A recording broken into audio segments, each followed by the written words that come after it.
Hello, and welcome to the AMA's Steps Forward podcast series. We'll hear from healthcare leaders nationwide about real-world solutions to the challenges that practices are confronting today. Solutions that help put the joy back into medicine. AMA's Steps Forward program is open access and free to all at stepsforward.org. Hello, everyone, and welcome. This is Dr. Jill Jin, internist and senior physician advisor here at the AMA. On today's podcast episode, I'm joined by Dr. Linda Brubaker, who is the Director of Physician Wellness at University of California, San Diego, and Dr. Nicole Goldhaber, who is a resident physician in general surgery at UCSD. Our topic of discussion will be mandatory training requirements for physicians, or what the two of you have referred to as mountains of modules, that are often not related to relevant clinical education, but rather regulatory compliance or other irrelevant topics. And specifically how the two of you work together to consolidate and reduce these requirements at UCSD. So welcome and thank you both for being here today. Thank you. We appreciate the opportunity to share this work that's very important to both of us, and we're just at the beginning of what we think can be a very high impact intervention to reduce physician burden. Absolutely. Before we dive in, could each of you share a little bit more about yourself and your background with our listeners? Sure, I'll start. My name is Nicole Goldhaber. I'm a surgery resident at UCSD in my third clinical year, but in between my second and third clinical years out of 5, I took 2 years to do some really cool work at the institution, both in quality improvement spaces and informatics spaces, and most importantly, in my opinion, the wellness space with Dr. Brubaker, and to work on this project as well as others, just helping our workforce here at UCSD be the best that they can be. Excellent. Dr. Brubaker? And my name is Linda Brubaker. I'm the Director of Physician Wellness at UCSD, and it's been my honor to lead this initial effort that our institution committed to several years ago and get the infrastructure and groundwork set up with the goal of creating an extraordinary physician wellness culture at UCSD. I have significant administrative experience from prior work in academic medicine, including serving as the Dean of the Loyola University Stritch School of Medicine. I brought several key perspectives to this work, and it's been an absolute pleasure to have Dr. Goldhaber partner with me to work on this Mountains of Module project. And this has continued with several different key players at UCSD, and we have a full project underway now to advance this work. Excellent. So let's go back to the beginning. How did this project come about? What motivated you to try to tackle this fairly universal problem for physicians and trainees? Part of this starts because we are part of the National Academy of Medicine group who is working to reduce administrative burden on physicians. And I have yet to meet any physician who enjoys the mandatory training assignments that they get. And it's a source of significant administrative burden, and it does not align with typical adult learning principles that are evidence-based. People find these unnecessary, irrelevant, time-consuming, and often uncompensated work for them. Mandatory training detracted from the wellness of the physicians in our system. And as we began to just talk to others in other systems, this sounded like it was a pretty universal concern. And we thought this would be a reasonable place to start. And I think Dr. Goldhaber has some ideas on this as well. Yes, thank you. I heard about this project from Dr. Brubaker and could not be more excited to help address it, because as one of those physicians in training, but there's even more of these mountains of modules I feel like that we have to go through. And so any way we could reduce the burden on our physicians and really all of our staff members would help overall wellness of those people, reduce burnout, as Dr. Brubaker mentioned. And so as I have had to do many of these modules myself, it was definitely motivating to try and tackle it. Can you give me some examples of modules you had to do, or just the number of hours you have to spend every year, or just the scope of the problem at UCSD? We sure can. And that's one of the first things that we tackled. We became aware pretty quickly that there's no evidence anywhere that assignment or completion of these mandatory modules does anything but allow someone to check a compliance checkbox. We don't have any evidence that it actually changes physician behavior or improves a knowledge base. But we also hear time and time again that it does help with compliance. And sometimes these are important regulatory compliance issues. But the people who are assigning these don't always have the idea of the broad scope of the administrative burden for the physicians. So their perception of a simple solution, oh, let's assign a mandatory training module, they don't realize that that could be the straw that breaks the camel's back, that there's just too many of these assignments going on. And one of the first things that we recognized is that there wasn't really anybody regulating this locally who was saying, well, let's assign another module and let's do more. This, why not assign another module? The cumulative burden was just getting to be very, very burdensome and very oppressive. And we just wanted to shine a light. And so we first started by gathering some of the data that Dr. Goldhaber could talk about. Yeah, so we asked ourselves the same exact question you just asked us, like how much time are we really spending on this? Is everyone spending the same amount of time? How many modules are there? Are they really necessary? And we found on average, and we looked at a year of data, which was still tons and tons of data because every physician at our hospital and every module that they have to do, we have recording or we have data looking at how much time was spent on each module to reach completion. And so we found that there's an estimated median time of about 296 minutes per physician per year in this case. So that's almost 5 hours. And so just completing those 6 modules takes about 5 hours per physician. And when you think about, at least, I don't know, as a surgery resident in training now, 80 hours a week is supposedly my limitation on my hours. But so adding on 5 extra hours to do these modules somewhere takes me not only out of compliance, but takes away from, like sleep and other important things we have to do as human beings. And so it's also, as Dr. Brubaker mentioned, not compensated oftentimes. So since we are spending so much time working clinically in many, if not all specialties, it's hard to find time during a workday to get these done. And so oftentimes we're doing these off hours or on the weekend, which then brought us to our next question and our next thing we looked at in the data, which is how often are people really doing these off hours? And are there differences when we look at, the gender of a physician or how long they've been at the institution or what specialty they may work for? So to summarize that, we found that really off hour starts occurred for about 1/3. So outside of the range, I think we did 7 a.m. to 7 p.m. About 1/3 were occurring outside of that range during the week. And then over the weekend was a very similar range as well.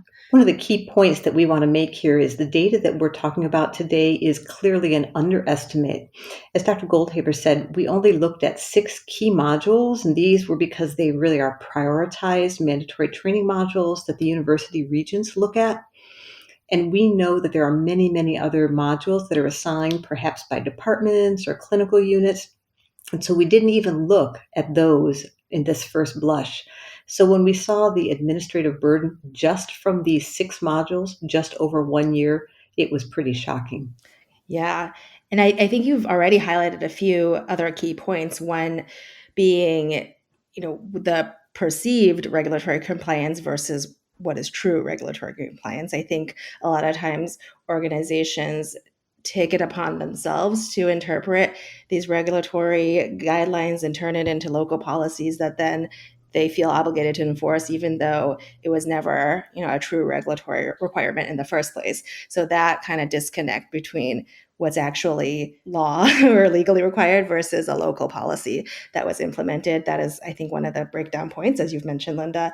And then the other point of, 5 hours per physician per year, it sounds like a lot to any practicing physician. It may not sound like a lot to an administrator, but again, if you multiply that by the total number of physicians at the institution, the total amount of, if it is being done during work hours, the amount of lost patient revenue, the lost RVUs from doing that during work hours, that adds up. And then finally, with the fact that many people are doing it on their off hours, this added work outside of work, of course, is very detrimental to work-life integration. the revenue piece that you bring up, it's really astounding. We broke that down as well. And we know that based on these analysis, the total physician time for this single group was 9,185 hours spent on these modules. So using just a conservative average of physician compensated rate of $167 per hour, the estimated cost of having our physicians complete these modules is over $1.5 million. So seeing that this is an uncompensated activity that's either taking away from clinical time or being done outside clinical time, it's really kind of astounding to see those numbers that way. Yeah, indeed. So, after getting this initial background data and costs and the scope of the problem, who are the key stakeholders you involved in trying to reduce this burden and change this process?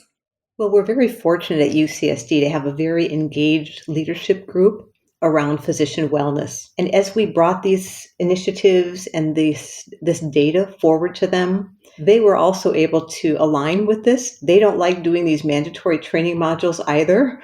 And administrators also get stuck with this kind of stuff.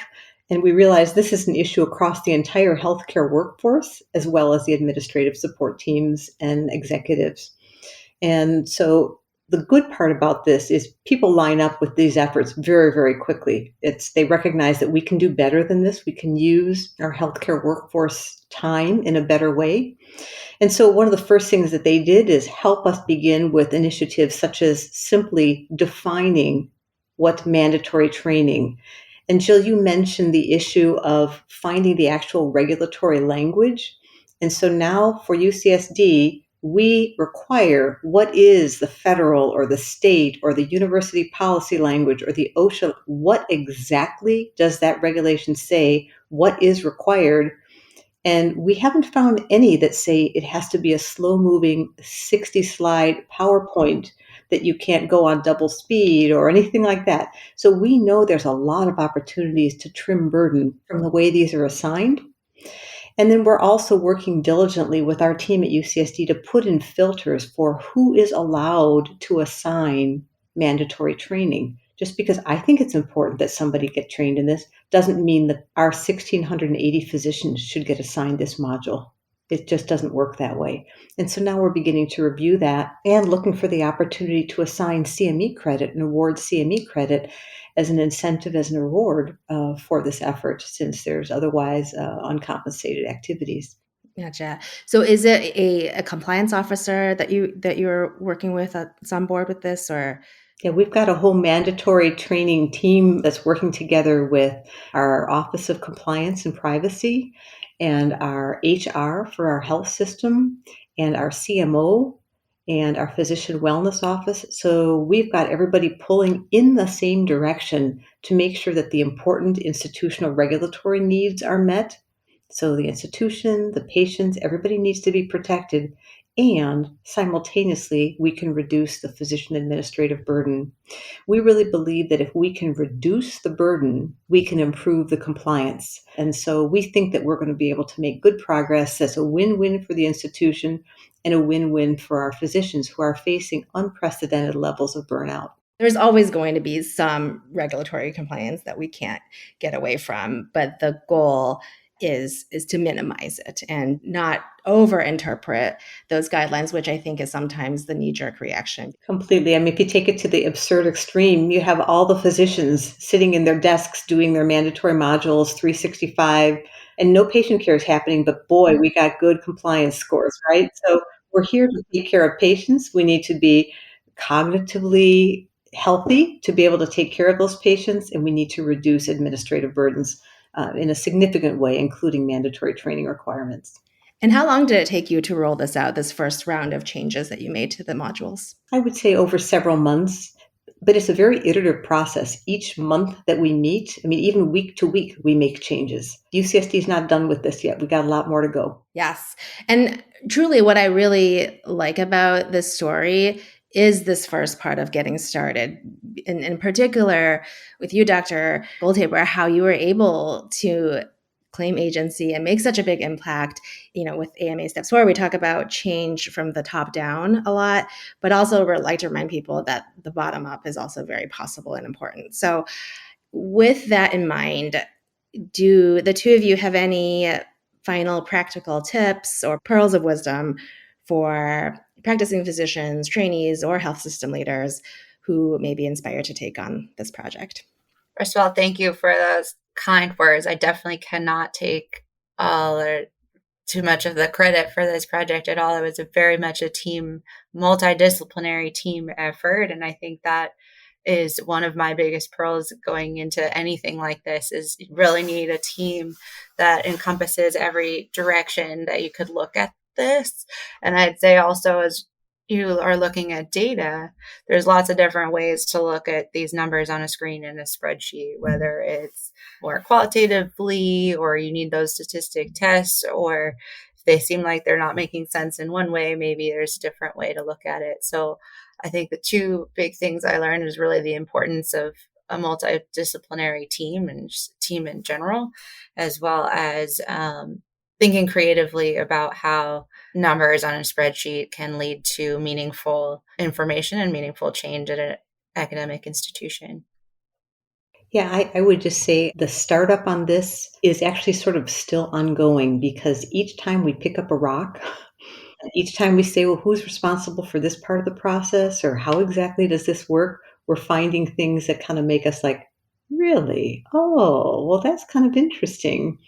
And the onion gets peeled back another layer. So while we're moving forward with actionable improvements in this system and education of our senior executives and our health system leaders, we're also discovering more that will need attention.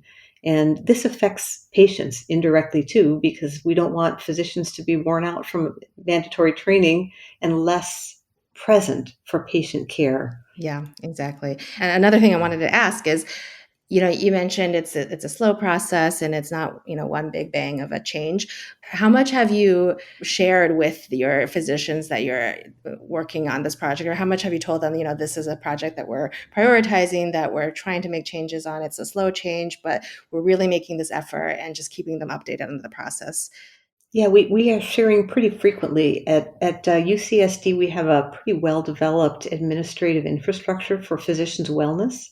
We have department wellness directors in every department, at least one wellness director for every 75 physicians. So larger departments have multiple wellness directors. And we have a way to cascade information to them and receive information from them in a pretty ready format.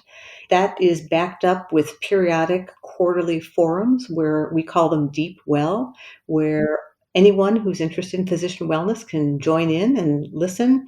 And this is accompanied by newsletters and email communications. And we know that those are not effective for everybody, but some form of communication for any physician who actually wants to hear about the work that's being done is available. And then, of course, we have a very robust physician wellness website, which is available publicly.